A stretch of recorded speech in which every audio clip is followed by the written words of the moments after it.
Welcome to another edition of the Insider Mailbag, brought to you by Red Raider Outfitter, the fans' favorite since 1975. I'm Jared Johnson, and for those of you unfamiliar with the mailbag, inside the Red Raiders subscribers ask me questions, and I answer them in video format. It's posted on Fridays. We've had a little bit of a hiatus, but we're back. Had a lot of questions, so I'm going to dive right into them. First one comes from PHF, who asks, is Daniel Batcho already the best big in the Big 12? Well, I don't know if he's the best, but if he's not, he's right there. There's some obviously good players at every position in the Big 12. It's the best conference in the country, and I really believe that again this year. Batcho, though, he really wowed me in Maui. Maui wowie. But he really did. He was terrific. I've said this before, but I'll say it again. I was skeptical of all the offseason reports that were being regurgitated without seeing it for myself, that Batcho had really improved and that he was going to be one of the better players, if not the best player on the team. And, well, I'll just say this. He has exceeded some of those lofty expectations, not just met them, but exceeded.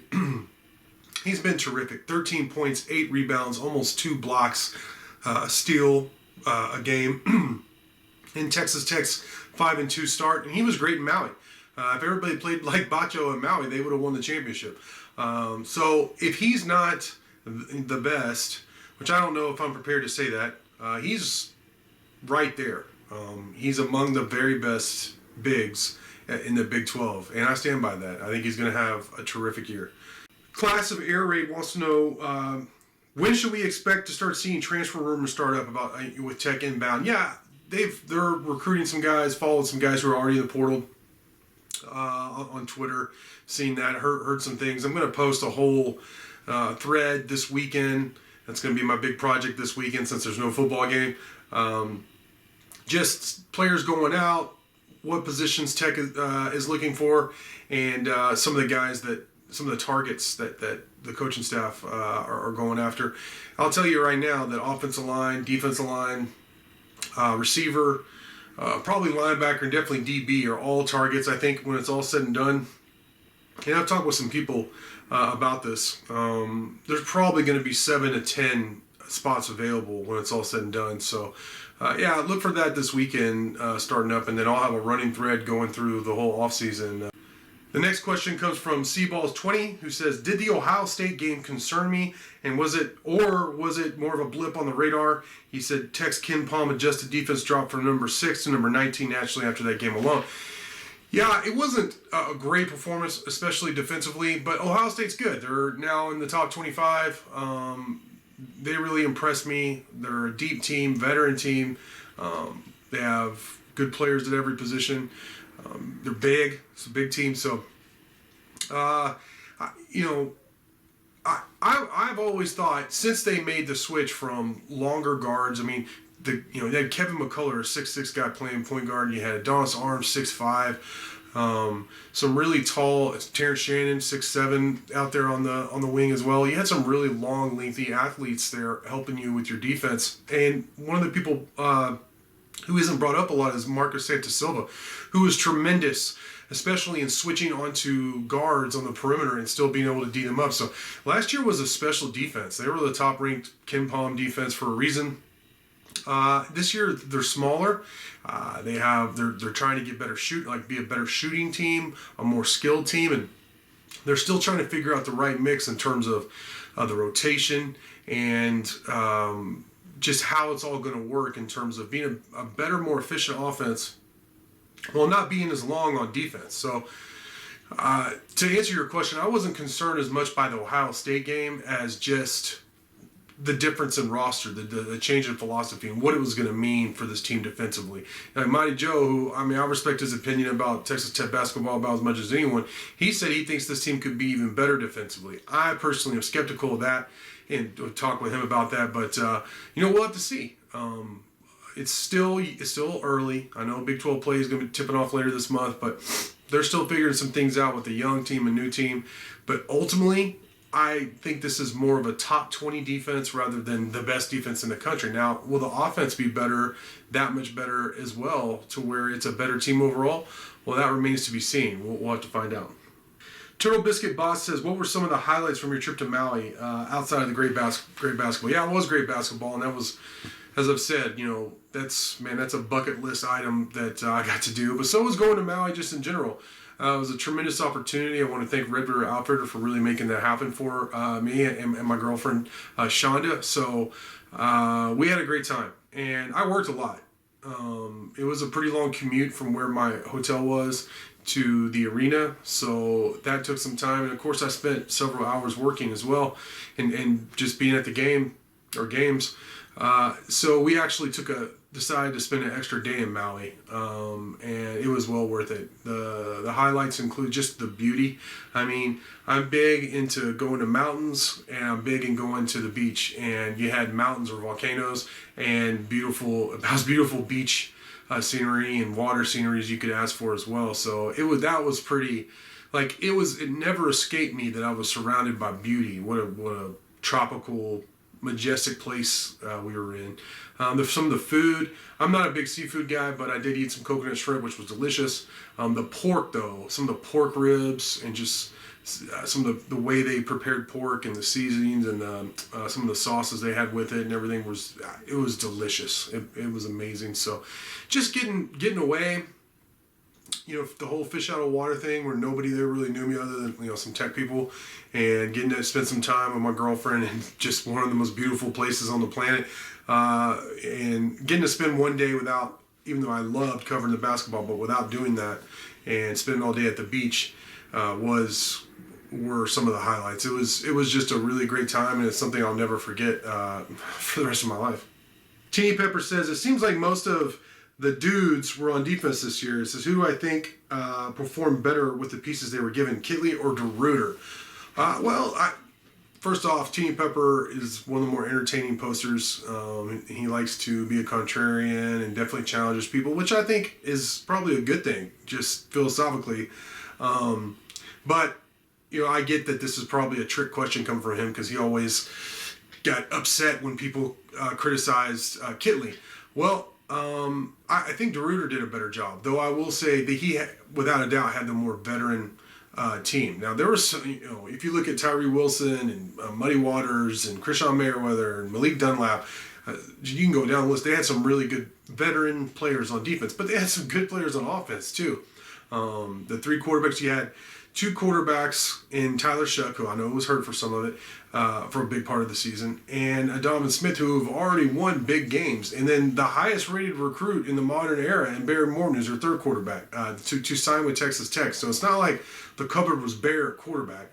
At running back, you had Taj Brooks, who is a very good running back, and then Sir Roderick Thompson, who's, I think, number 3 all-time in touchdowns scored, despite playing for 3 different head coaches. So you have pretty good running backs there, and that's not even mentioning the Cameron Valdez and, just the running back room that they have there.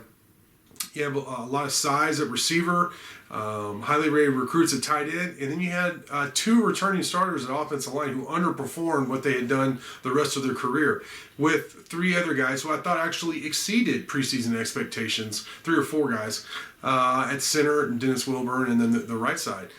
So it was a mixed bag. I know that statistically, Tech had a good offense in terms of yardage, and I don't remember where they were in points, but definitely it was a good season.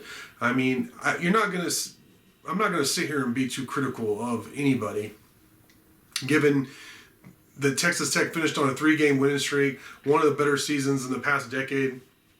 I mean, you could argue it was the best regular season in the past decade for Texas Tech, which is a low bar given the recent success. But I thought what DeRuyter did in terms of he's had to overcome this culture of just truly terrible defense.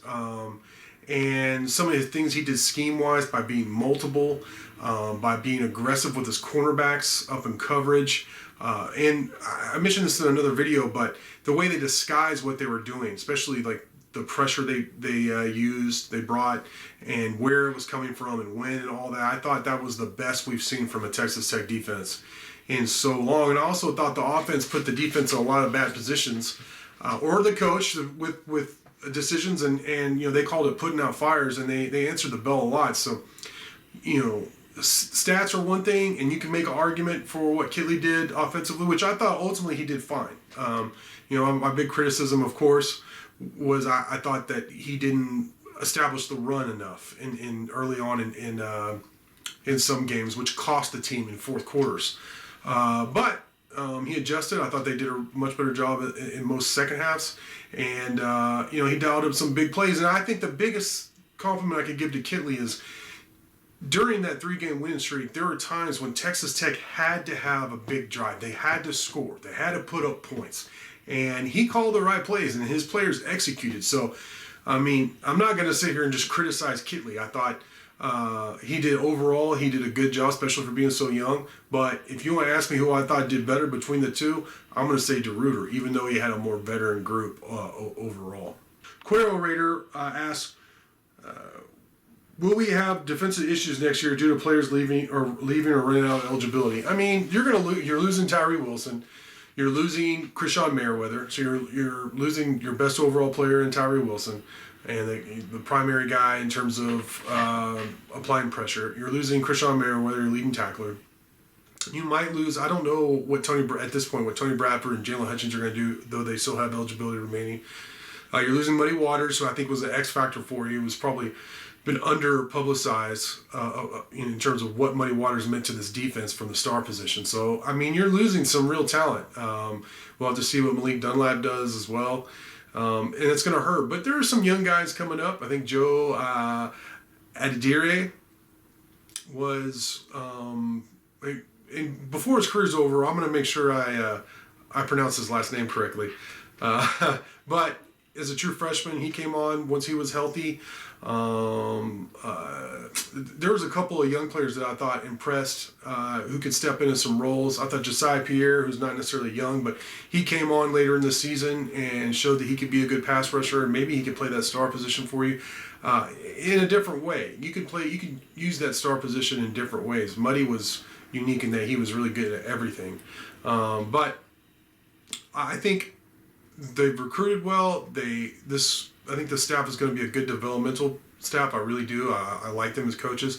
And I think, to me, the key is, does DeRuyter come back? I expect him to, but you don't know. So if DeRuyter comes back, I think Tech will probably still be a pretty dang good defense. If not, then we'll have to see who the next defensive coordinator is. But they have pieces in place. Will they be quite as good? I don't know. It's hard to lose that kind of talent, that kind of veteran talent, and just say you're going to replace it. But I like some of the young guys, so it may not be as bad as some are going to predict. Tech Freak wants to know, I said Texas Tech went into overtime 3 times this year and won. Is going to overtime so much a good thing? What does it say about the program? Well, you went into overtime 3 times and you won all 3 times, so that says you know how to win close games. All those games were against, it was Houston, Texas, and Oklahoma, so it's pretty good competition.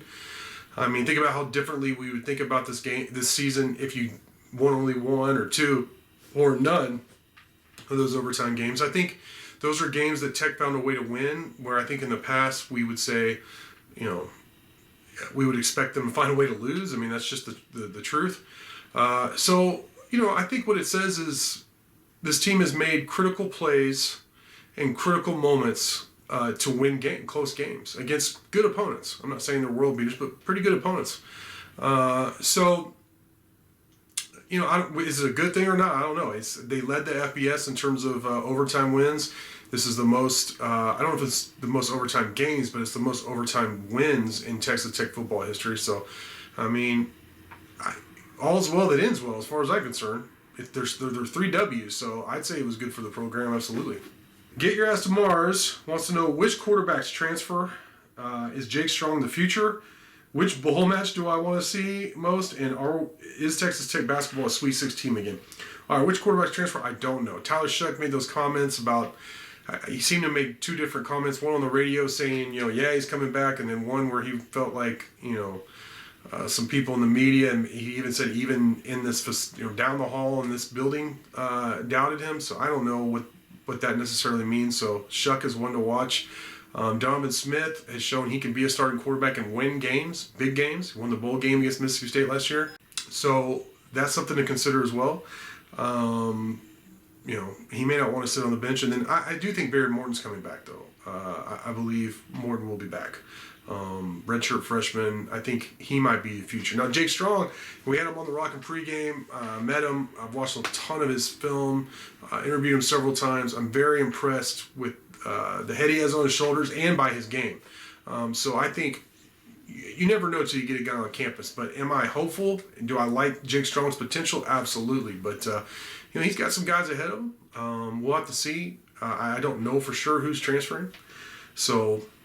but if only one guy transfers, I still feel good about the situation. It doesn't really matter who the other two guys. I think I would be most disappointed if Baron Morton transferred just because he's a younger guy, he's a West Texas guy, and all the things that go with that. In terms of your other questions, what bowl matchup do I want to see most? Well, I would say probably just not the first responder bowl. That's one of the projections. I guess like a Fresno State Air Force or SMU. I'm not big on that one. The Cheez-It Bowl, which may or may not be even possible against North Carolina or Florida State, I like that. Or either the Texas Bowl or the Alamo Bowl. Either one of those would be good. Texas Tech would show well. A lot of fans would go to those games, and it would probably be against good opponents like a UCLA or Arkansas or something like that. So any one of those three bowls or I would be more than happy with. I just really hope it's not the first responder bowl. And your final question, is Texas Tech basketball Sweet 16 again? I don't know. I felt like it was going into the season. I got to see what they look like with Fardaws when he comes back. They're going to have a really good front court. I think they may start just a really big front court with Batcho and Fardaws and, of course, O'Banner, which will be interesting. So, but I think they're a tournament team. It may just come down to the matchups, the draw they get in the tournament. But I think they're at least a tournament team, probably a second-round team. Sweet 16, I don't know. We'll have to see how they develop and what they look like when Fardaws comes back. Final question comes from Texas Tech Austin, who says, he came by the Rockin' pregame and said hi to me and introduced me to his wife, and then Tech beat UT. That's a true story. He said he stopped by and said hi and introduced me to his 11-year-old son before the OU game. That's very true. A very nice young man, and it was really nice to meet both of them. He said, so, his question is, to keep the winning going, can he come by and say hi by himself? Absolutely. You're always welcome. It truly was a pleasure. I get to meet a lot of people on those game days, and a lot of people come by, and it truly was a pleasure to meet you and your family. He says, or does he need to introduce a new family member each time? Ugh. I think just to be safe, you should bring a new family member every time. That way, hey, you're sharing, making memories in Raiderland and at the Jones with a new family, hopefully on multiple times, multiple games a season. So I think that sounds like a good tradition. Bring them all by. We got, drinks, and we kind of tailgate. There have drinks. We have barbecue this year. Hopefully we'll have barbecue again next year, but we'll have something, and bring them all by. We'll have a good old time, and stay a little longer. But that'll do it for this week. Great questions from Inside the Red Raider subscribers as always. Thank you for watching, and until next time.